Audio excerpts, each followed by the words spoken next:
Le Grand Point Info. L'actualité sur 95.5 FM.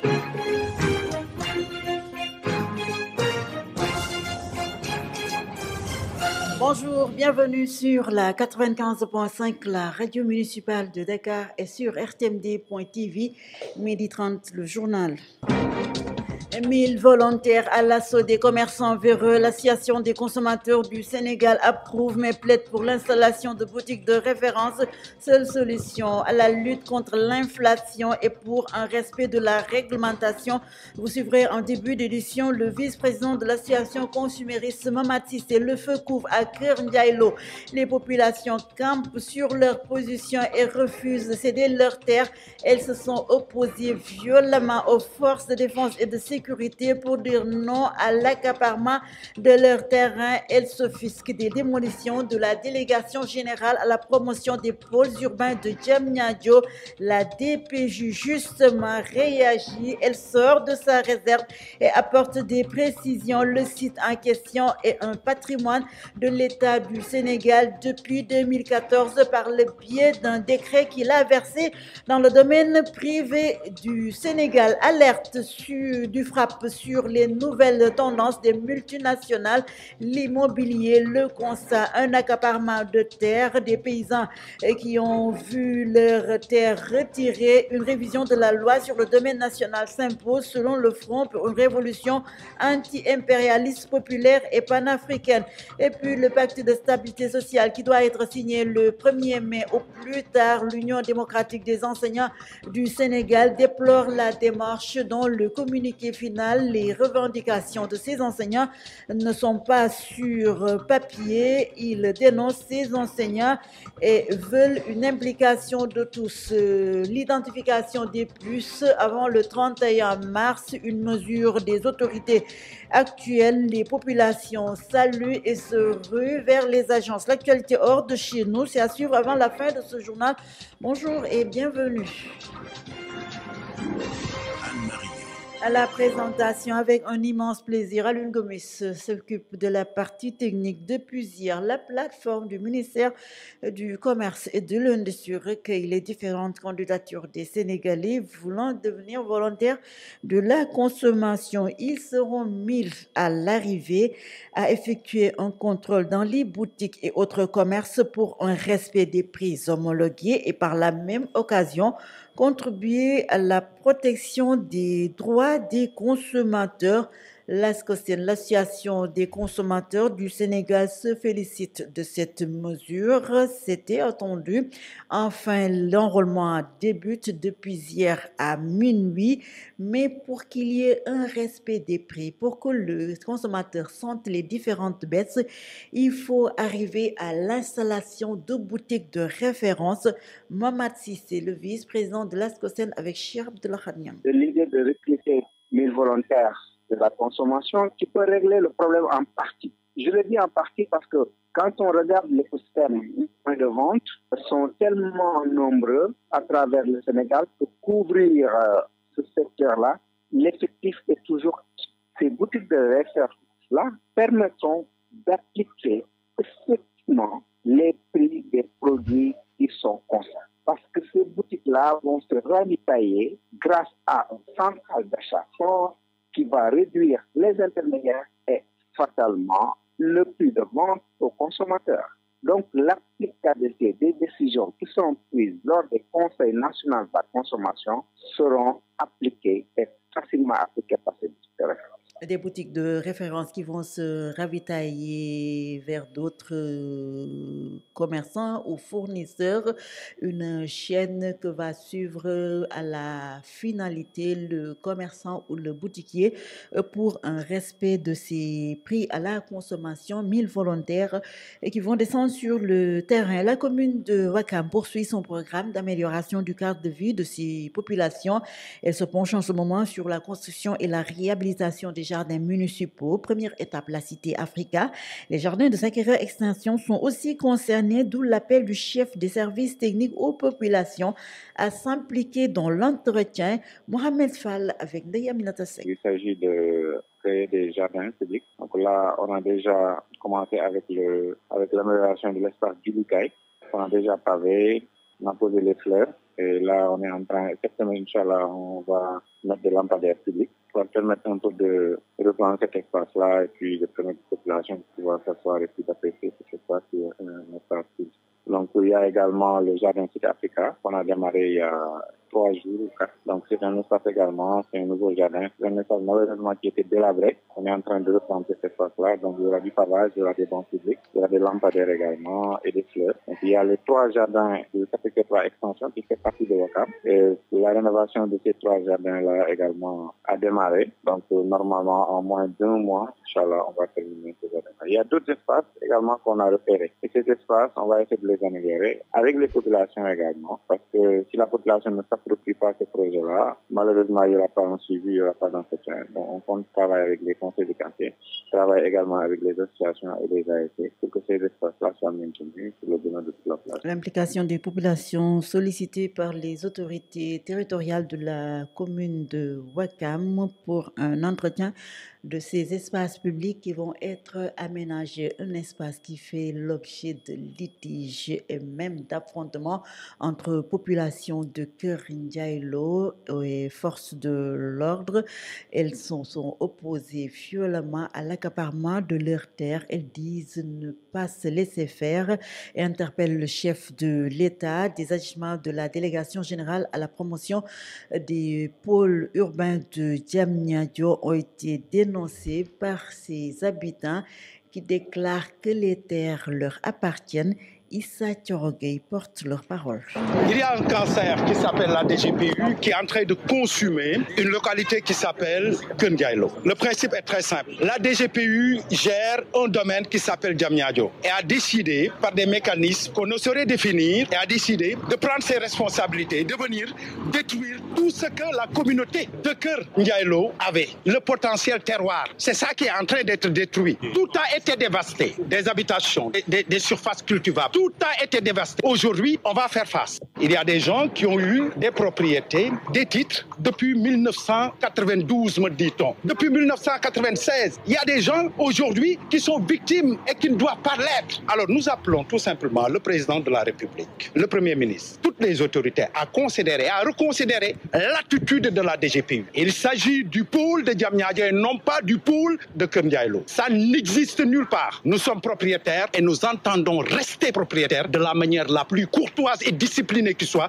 et ce, avec l'appui et l'attitude des autorités de ce pays. Issa Thiorogay, porte-parole des populations de Keur Ndiaye-Lo, la délégation générale au pôle urbain de Diamniadio du Lac-Rose a tenu à apporter des précisions à travers un communiqué et souligne que c'est le décret numéro 2014-968 du 19 août 2014 qui avait inscrit l'immatriculation au nom de l'État d'un terrain dépendant du domaine national et ce terrain est situé à Diamniadio dans le département de Rufisque et constitue le pôle de développement urbain de Diamniadio d'une superficie environ de 1644 hectares et parle de sa désaffectation. Par conséquent, l'immatriculation du pôle a en droit fait basculer tout l'espace concerné dans le domaine privé de l'État et annuler tous les droits existants depuis 2014. Et le préfet de Rufisque, en relation avec la commission départementale de recensement des impasses, avait évalué et payé les impasses aux ayants droit entre 2015 et 2017, toujours selon le communiqué de la délégation générale au pôle urbain de Diamniadio et du Lac-Rose. Une affaire donc à suivre d'ores et déjà. Les populations interpellent les autorités. Ces autorités interpellées également sur cette nouvelle tendance des multinationales. Aujourd'hui, elles délaissent l'agriculture, la grande distribution pour se tourner vers l'immobilier en expropriant des populations, en prenant les terres des paysans. Tout ceci dans des failles relevées du système. C'est pourquoi le Front pour une révolution anti-impérialiste populaire et panafricaine demande tout simplement la révision de la loi sur le domaine national, ce pour encadrer les investissements étrangers. Souleymane Gueye, délégué général du FRAPP, au téléphone de Gagne Sirissek. On a une campagne qu'on a appelée pendant très longtemps « Sama Souf, Sama Bakken », ma terre, ma vie, accompagné avec une autre campagne aussi qui était corrélée, qui était Auchan Dégage. L'objectif, c'était d'éviter ce que nous, on appelait la continuité de la néocolonisation. Aujourd'hui, ce sont des sociétés sans visage qui viennent dans nos pays et déstructurer notre agriculture, notre immobilier et notre distribution. On avait alerté très tôt pour dire qu'on n'est pas contre l'investissement étranger, mais qu'il faudrait d'abord qu'on structure notre distribution, notre secteur immobilier et notre secteur agricole, donc avec la réforme de la loi sur le domaine national, pour qu'on puisse, avant de faire entrer ces investisseurs étrangers, proposer un cadre déjà structuré pour éviter qu'on ait un loup qui rentre dans une bergerie. Parce qu'aujourd'hui, si notre système de distribution, notre système immobilier, notre système agricole et notre système de répartition des terres n'est pas bien organisé et structuré, quand une multinationale arrive avec toute la force d'une multinationale, elle sera comme un loup dans une bergerie, donc qui va dévaster toute notre structure économique. Les multinationales sont prêtes. Elles ne regardent que les failles et profitent des failles de notre système pour s'implanter et continuer. On ne leur dit pas de ne pas venir, on leur dit juste attendez qu'on structure notre loi sur le domaine national, notre loi sur la distribution. Après, on permettra de venir investir dans l'agroalimentaire, dans le foncier, etc., dans les zones qui vous seront dédiées. Un encadrement des investissements étrangers prôné par Frappe. 12 heures passées de 42 minutes à l'écoute du journal. RMD, la radio utile. L'activiste Ardoning, fixé sur son sort le 26 mars prochain devant la barre ce matin, il a reconnu les faits qui lui sont reprochés. Il a reconnu son erreur et affirme que cela ne se reproduira plus. Ardoning était jugé pour le délit de discours contraire aux bonnes mœurs. Après avoir écouté ses regrets, le procureur a requis une peine de 6 mois, dont 3 fermes. Je vous l'annoncer dans les titres. Le gouvernement veut stabiliser l'espace social, un apaisement du glissement social qui passe par la signature d'un pacte de stabilité sociale. Et pour ce faire, les syndicats sont les premiers concernés. Les centrales avaient été conviées lors d'une rencontre tripartite entre gouvernement, syndicats et patronat. L'Union démocratique des enseignants du Sénégal déplore la démarche et parle de manque de considération. Ses membres ont été écartés tout simplement et leurs préoccupations ne sont pas prises en compte dans le document final. L'UDEN qui estime que ces revendications ne sont pas dans l'agenda de discussion. Par conséquent, les résultats issus de ces rencontres n'engagent guère l'UDEN et cela peut impacter sur la matérialisation des accords. Pape Abdoulaye Diallo est le chargé des revendications de l'UDEN. Il est joint par Sambassi. Nous avons été très surpris parce que tout simplement l'agenda des concertations pour ces négociations avec les organisations syndicales, dites centrales syndicales et le gouvernement du Sénégal, nous a été partagé par nos centrales syndicales. Et nous avons même été mandatés par ces dites centrales syndicales parce que nous sommes des syndicats de base. Mais malheureusement, nous n'avons pas compris cet agenda parce que tout simplement, on ne s'y retrouve pas parce que tout simplement, le secteur de l'éducation et de la formation n'est pas du tout pris en charge totalement en ce qui concerne le passif social qui existait depuis 2018. Nous rappelons que nous avons un passif lourd sur la table du gouvernement parce que tout simplement, en 2018, nous avons signé un protocole d'accord qui n'est pas totalement satisfait et en 2022 aussi, nous avons signé un protocole d'accord qui n'est pas encore totalement satisfait. Il s'en rajoute que nous avons aussi des préoccupations nouvelles, situations nouvelles, préoccupations nouvelles, que nous avons aussi marché dans des plateformes revendicatives que nous avons déposé sur la table de la fonction publique en tant qu'autorité garant de ce que l'on appelle la fonction publique. Nous demandons, nous alertons, parce que si on laisse en rade nos préoccupations personnelles, nos préoccupations du secteur, on ne saurait accepter, on ne saurait cautionner la signature de ce pacte de stabilité. Nous allons dire que tout simplement ce pacte ne nous concerne pas parce que nous n'avons pas été associés, parce que nous n'avons pas été partie prenante, parce que nos préoccupations ne sont pas prises en compte. Autre complainte, celle des enseignants diplômés en position de stage. Ils veulent le recrutement dans leur fonction publique. Ils estiment que près de 1000 d'entre eux devaient être reclassés depuis depuis. Vu les lenteurs administratives, les choses freinent ou stagnent. Ils espèrent avec le nouveau régime une solution à leurs problèmes, l'injustice qu'ils vivent. Ils déclarent que la situation est très pénible. L'interpellation faite à nouveau aux autorités. Babacar Koïta porte la parole des enseignants diplômés en position de stage. La mise en position de stage, c'est une formation continue qui existait depuis les indépendances. Ça veut dire que lorsque les enseignants du moyen secondaire et de l'élémentaire obtiennent des diplômes hautement techniques, la loi les autorise, hormis les diplômes avec lesquels ils ont été intégrés dans la fonction publique, de retourner à l'ex-école normale de la FASTEF d'aujourd'hui pour continuer leur formation. Et ils vont obtenir maintenant d'autres diplômes beaucoup plus importants pour apporter leur expertise. Aujourd'hui, c'est le cas chez nous qui ont subi cette formation et qui a été sanctionné par des diplômes. Il reste quoi? Il reste à aller être reclassé pour certains et certains pour être intégrés dans la fonction publique. Aujourd'hui, qu'est-ce que nous remarquons? Le régime en place a trouvé une situation extrêmement exécrable et grave à la limite. Ça veut dire que des lenteurs qui ne disent pas leur nom. C'est comme si l'État faisait sciemment pour amener les gens à la retraite avec leurs diplômes. C'est surtout le reclassement qui pose problème. Au moment où je vous parle, il y a des centaines d'enseignants qui avaient subi la mise en position de stade qui n'ont pas pu être reclassés. Le régime actuel est venu pour résoudre ces problèmes, nous l'espérons. Et nous avons écouté le président de la République, ses vœux. Nous avons écouté le ministre de la fonction publique. Il n'a qu'à essayer d'éradiquer cette situation exécrable qui ne peut pas continuer parce que nous, on ne demande pas plus. On ne demande qu'à être reclassés. Nous sommes à peu près 800 parmi les 1000 qui ont subi la formation, mais je pense que l'État prendra en compte de manière systématique et le plus vite possible ces dossiers-là. Eux avaient un travail. Ils ont été licenciés suite à des négociations, des discussions, faux rétorques.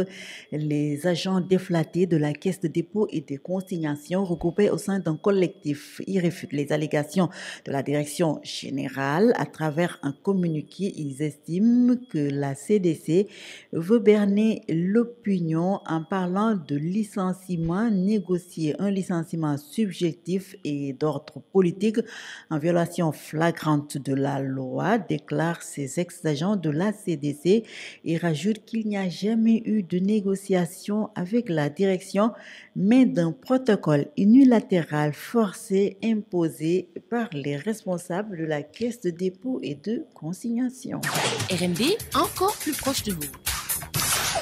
La messe est dite: toute personne détentrice d'une puce, si elle ne l'identifie pas d'ici le 31 mars, ne pourra plus bénéficier des services d'un tel ou tel opérateur. La décision de l'Agence de régulation des télécommunications et de la Poste a fait réagir les consommateurs. Beaucoup se sont rués vers les boutiques des opérateurs ou autres agences, mais déplorent la date butoir fixée au 31 mars. Ndeye Astou Seck. Trouvé au Grand Théâtre, l'enseignant qui semble pressé salue la mesure de la RTP et se dit d'ailleurs concerné. L'une de mes puces n'est pas identifiée. La décision prise par l'autorité, elle est tout à fait conforme. Je pense que dans un pays normal, pour la sécurité des citoyens, pour ta sécurité toi-même, il est très utile d'identifier ta puce pour te permettre vraiment d'avoir bénéficié toutes les offres. Bénédicte et Amidou sont aussi du même avis. Ils mettent en avant les raisons de sécurité. Je trouve ça normal que le ministre prenne cette décision d'identifier les puces, que ça soit 1, 2, 3, 4 puces, parce que tu vois, il y a des personnes qui ont plusieurs téléphones. Des fois, tu peux prendre le téléphone, appeler une personne, faire passer des menaces, tout ça. Donc, c'est bien d'identifier la puce. Ça relève de la sécurité, par exemple, parce que c'est pas évident que parfois il y a des gens qui achètent des puces qui ne sont pas identifiées et qui peuvent utiliser ça à d'autres fins. Les vendeurs d'appareils et de puces installés à la Poste Médina, près de l'agence Sonatel, sont très sollicités.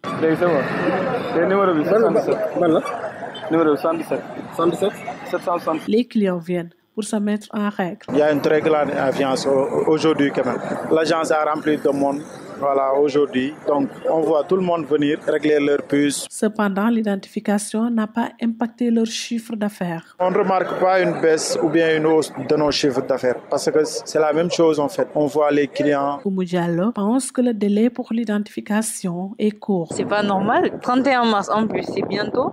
Il faut donner aux gens plus de temps. Les détenteurs de puces non encore identifiés ont jusqu'au 31 mars pour se conformer à la réglementation. Vous avez certainement dû recevoir le message d'un ou de deux opérateurs selon les puces que vous détenez.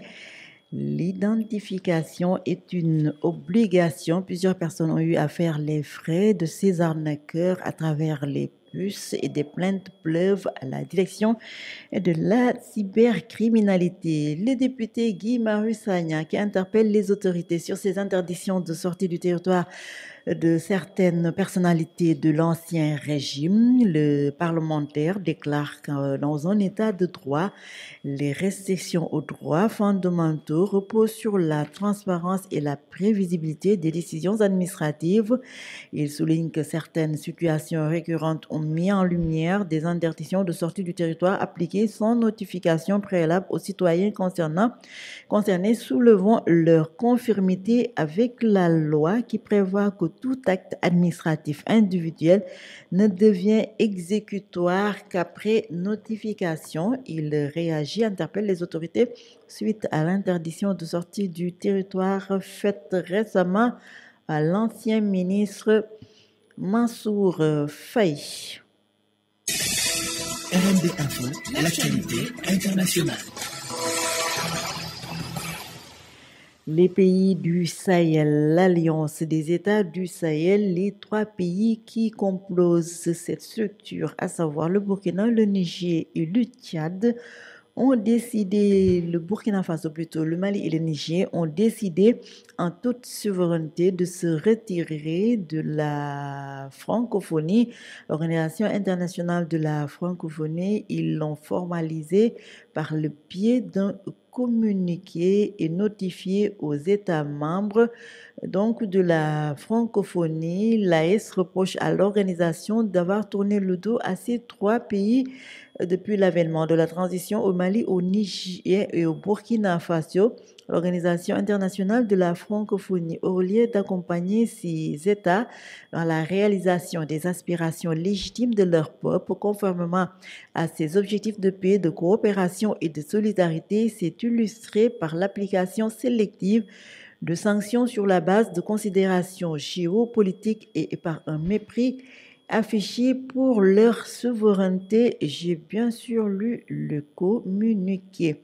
Au Burkina Faso, 2 médias en ligne ont été convoqués par le Conseil supérieur de la communication, l'instance de régulation des médias. Le 3 mars dernier, ces sites d'actualité avaient publié des extraits d'un discours du président de la transition, le capitaine Ibrahima Traoré, sur leur page Facebook.